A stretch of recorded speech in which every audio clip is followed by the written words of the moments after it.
Hello! Welcome back to Kat's Cauldron of Knowledge. I'm Kat. I guess this is my cauldron. It's actually my reading room. And my reading room is located at Earthbound Metaphysical Shop. It's your one-stop shop for all the tarot cards and stuff you need, as well as coffee and tea. So if you find yourself in North Syracuse, make sure you stop by and visit the place, and you can also schedule time to say hey, and you can meet me and get a reading. Anyways, last week we got to meet Anatello the Fabulous Fellow, who's a really good friend of mine, who I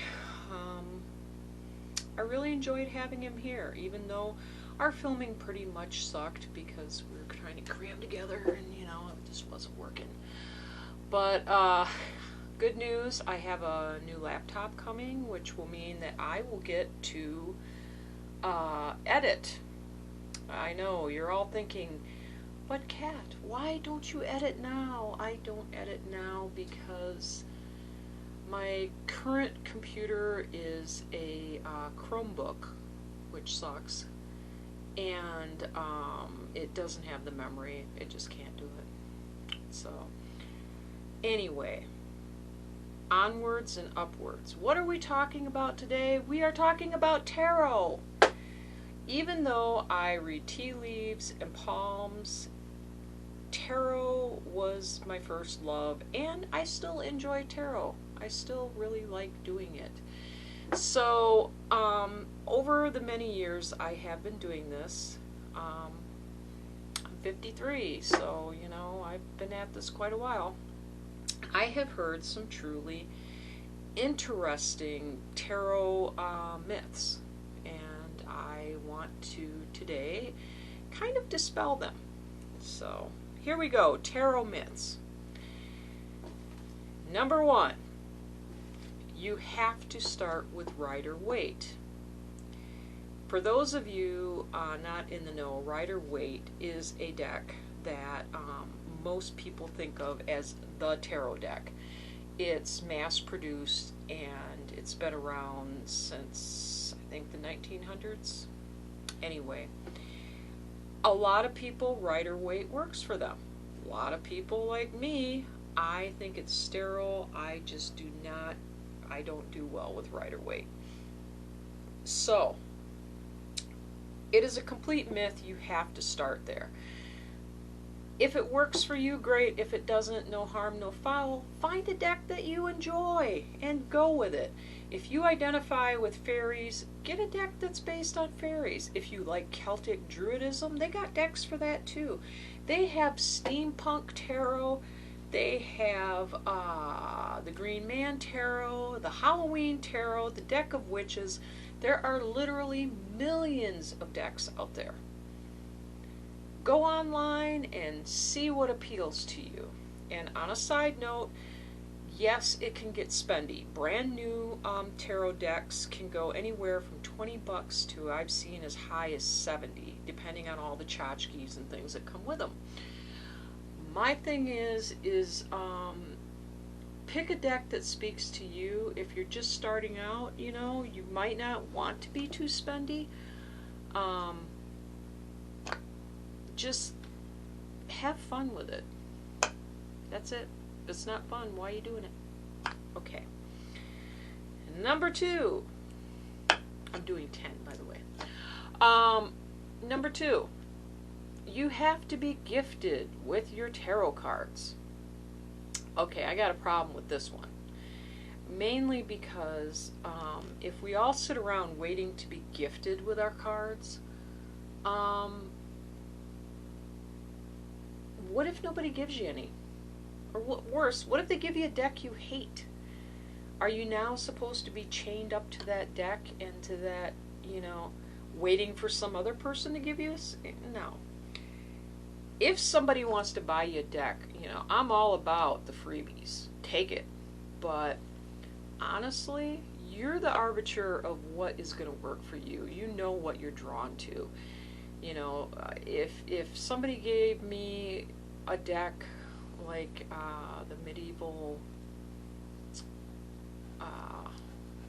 I'm drawing a blank. Isn't that really terrible?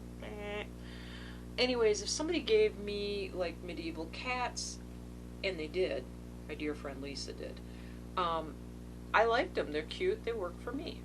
But there's one that's the medieval Harlequin deck that is just a creepy clown deck. Doesn't work for me.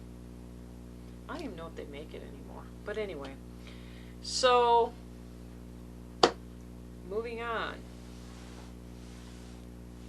Pick the deck you like. Number 3.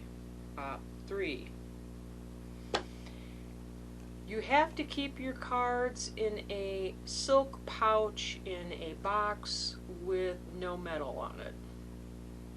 Yeah, don't look at me. I don't know who came up with that one. But it was told to me by a couple different people in my life, and my tarot cards lived forever. Hang on, I'll be right back.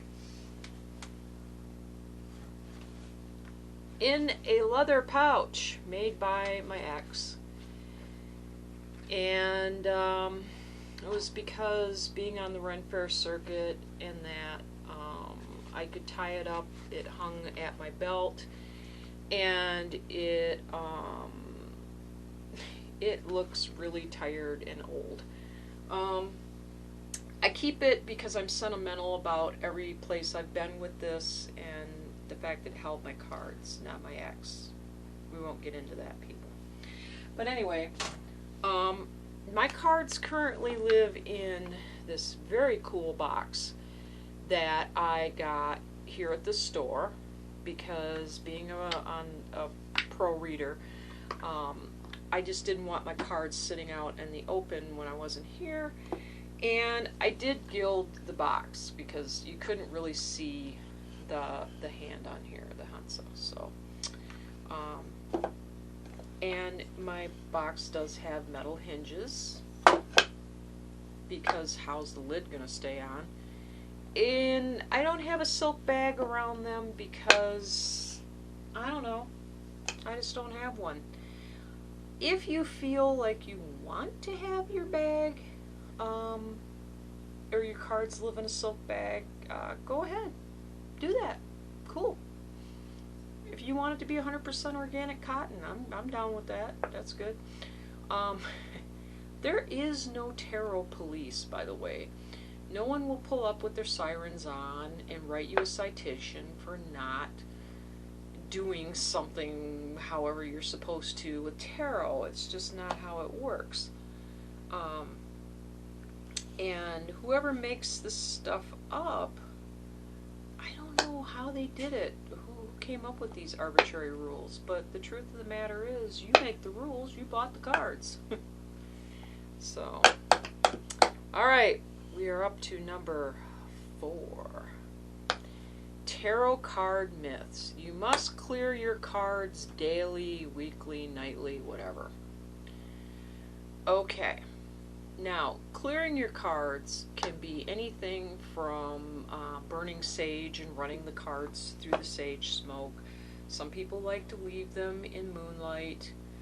I've seen people also use the tone of a Tibetan singing bowl. And some people will do a crystal grid and put their cards in the middle. Clearing your cards. If you are like me, and I work out of this store, and plus I used to work the Ren Fair route, which meant I read hundreds of people, you put a tiny bit of their energy into the reading. That's why the person shuffles the cards that you lay out. And after a while, your cards do pick up a lot of this resonant energy from all these readings. So yeah, you should clear your cards. The amount of times you clear it is kind of up to you. I kind of reckon it like, you know, back in the old days when you used to have to back up your computer files, and you would set yourself that alarm that would say, hey, back up your computer files. So if you're somebody who just reads for yourself or maybe 1 or 2 friends, you may only need to clear your cards once every couple months. And if you're like me, who does hundreds of readings, I do it at least 3 times a week. So it is up to you what you want to do, because if you start getting really wonky readings that make no sense, or they just feel really off, yeah, take a couple minutes, light up some sage, clear your cards, or whatever you want to do. So there is that. Alrighty. Number 5. So, you know, if anybody really watches this and says, hey dummy, you're actually on 6, I would not disbelieve that even slightly. But number 5. You have to be a witch to read tarot cards. No, you just have to own tarot cards and like them. Yeah. Witches don't always do divination.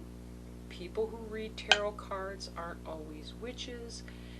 It's one of those things where tarot cards can be a useful tool for psychics to gain insight and do a reading, but not necessarily be a witch. And there are some witches that do spell work with tarot cards, and they also do divinatory things, but one doesn't mean the other.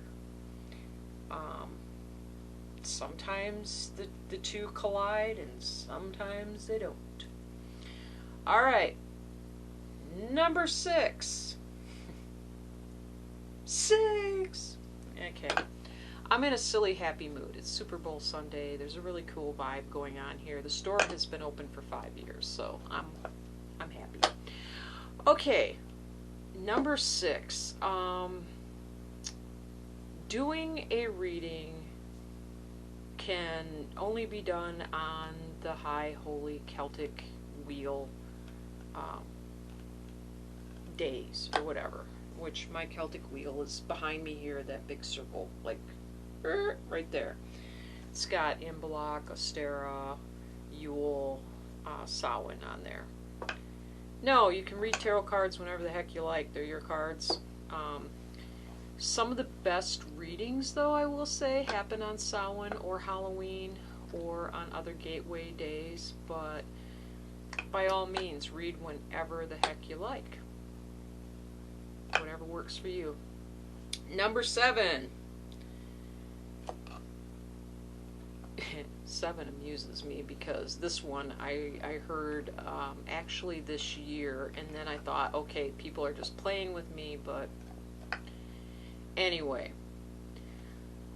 Number 7 cracks me up because tarot cards are the tools of junior league goth people and are not really mystical, metaphysical. Okay. Tarot cards have been around in Europe since roughly the 1400s. We pretty much think they came from Mamluk, Egypt, and they spread. And they weren't divinatory to begin with, but they did make that shift. And I can dedicate a whole show if anybody wants the complete history. But the idea that these things are just the toys of sad goth kids, and that real people who are psychics or into the metaphysical life or whatever don't actually use them is blatantly false. I've known several practicing witches, a Vodun priestess. I've known a lot of people that use the tarot, love the tarot. They don't see it as a Fisher-Price type thing on the train to metaphysical world. So anyway, that is a myth. They are what you put into them, what you want them to be, and they are not silly kid stuff. So there you go. Tarot card myth number 8 is basically one of my other fun ones, is that it states that you cannot charge for a reading until you are named an adept or a pro or whatever by a witch or another reader. Now, I don't know who's running this accreditation program. I haven't found it. I don't even know if there is one.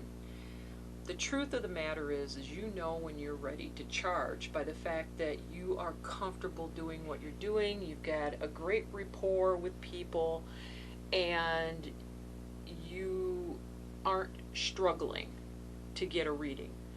Now, with that said, I will tell you as a professional reader, there are some people that I have read for that I've struggled to get a reading just because we didn't click. But that's like 1 in 20. It's not every other. And honestly, I would say a rule of a thumb is less than a year. Don't hang your shingle up and think that you're ready for the pro circuit. Usually it takes a solid year of really developing your craft. And that's for people who are really gifted. It may take you longer. Alright, I'm making clicking noises with my box. Sorry, I'm like a big kid. Number 9, tarot card myth. You must own multiple decks. No, you can own a deck, like me. I've had the medieval Scarpini deck here 20 plus years. I do own other decks. I have been gifted with other decks. I just don't get as good a reading as I do with my medieval Scarpini. My friend Lisa, who I adore, gave me the medieval cat tarot, and I can get a reading off of it. I have fun with it on occasion, but my workhorse is the medieval Scarpini that lives in my box that I decorated my own darn self. So, how do you know if you need another deck? Some readers that I'm friends with have different decks for different occasions or circumstances. I know one lady that if she reads bridal parties or bridal showers or whatever, she's got like a fairy deck, mother piece, more feminine decks that she brings out for that. I know people that when they read the Ren Fair Fairy Festival circuit, they bring out fairy decks, medieval decks, decks like that really look like they're from a past age. Whatever works for you works for you. I just have my one solid workhorse deck, and that is it. Number 9, that your deck has to be shredded and destroyed when you're done with it. It is not the American flag. I have lived everywhere. I've lived in New Orleans, Asheville, Clarksville, Grand Rapids, Michigan. I've lived everywhere. And I have to tell you that trading decks with friends, I mean, if you're going to clear and cleanse them, it takes out everybody else's energy. It's like starting over. So you don't have to destroy something that could be of value to somebody else. And I'm into reuse, recycle, pass on your decks. You know, don't feel like, and I thought this was a fluke, but I've heard it like twice now, and it's creeping me out because I'm like, somebody else may want your deck, so do that. Number 10, and my last myth that I want to really address is the fact that women make better readers than men. And a lot of this is because if you look at popular media and that, you always see the Roma woman with the bandana doing the readings, or comic books, Madame Xanadu is a tarot card reader.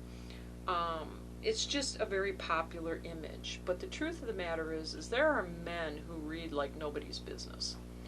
And it doesn't matter if you're male, female, or identify as neither. All that matters is your ability to intuitively look at the cards, the images, and build a rapport with the person that you're reading for and do a skilled reading. That's what the heck matters. Gender, you know, it just doesn't seem to equal into the whole thing. So, there is Kat's 10 tarot card myths. And again, Kat's Cauldron of Knowledge. Did you hit subscribe? Did you hit the little bell over there to, like, maybe it's over here? I don't know. I need editing software, but if you hit the bell, it'll tell you when I upload stuff. So, watch my videos. Please comment. Please like and subscribe. Suggest me to your friends. I need more people on my channel. Not that I don't love the people I have, because all of you who have subscribed, thank you. Yay!